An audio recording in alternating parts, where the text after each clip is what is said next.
درود و پیام هموطنان عزیز. یک خبر ناخوشه که شب 2 январи 2023 کارکنای حکومت جمهوری تاجیکستان، کارکنای اوباب ولایت ختلان برادر عبدالقهار رازق را به اداره پلیس شهر کلاب آوردند.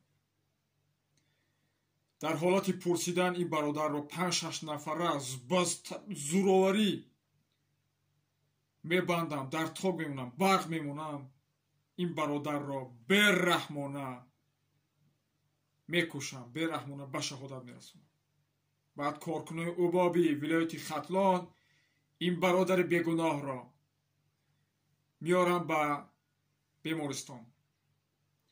زوریشونه، کارکنای اوبابی ولایت ختلان زوریشونه به طبیبا می نشان میتین، طبیبا را میترسونن.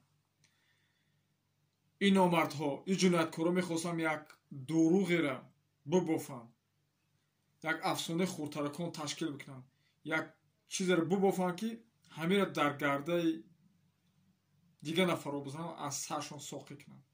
میخواستم این را پنهان کنم، یکی خدا راضی نشید.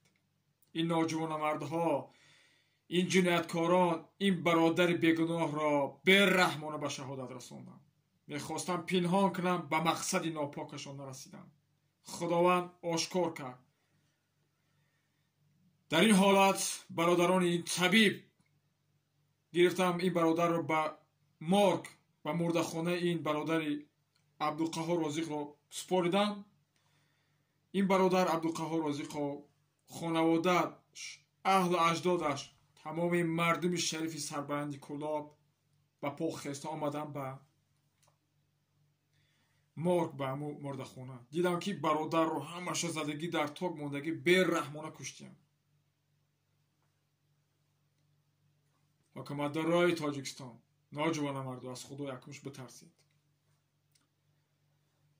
من همدردی خود را به خانواده عبدالقهار رازق و خویش تبارش بیان میکنم.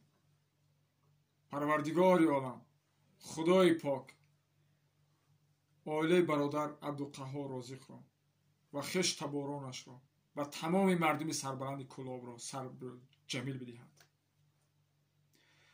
خدا رحمت و مغفرت کند، خانه آخرتش آباد باشد. من به تمام ملتی عزیزم، به تمام ملتی بزرگ تاجیک، چه از ناحیه های تابع مرکز، خصوصا از ولایت سوخت، ولایت ختلان، چه از کلاب، چه از غرب، چه از ولایت بدخشان، به تمام ملت تاجیک میگویم یگانه راهی من و شما متحد شدنه. تا کی این ناجوان مردم ملت ما را به این درجه را به این روز میارن؟ تا کی این رژیم ما را با این روز میارد؟ به هر حیله و نیرنگ باید شب و روز این نامردها حرکت کنند، ملت تاجیک را بکشند.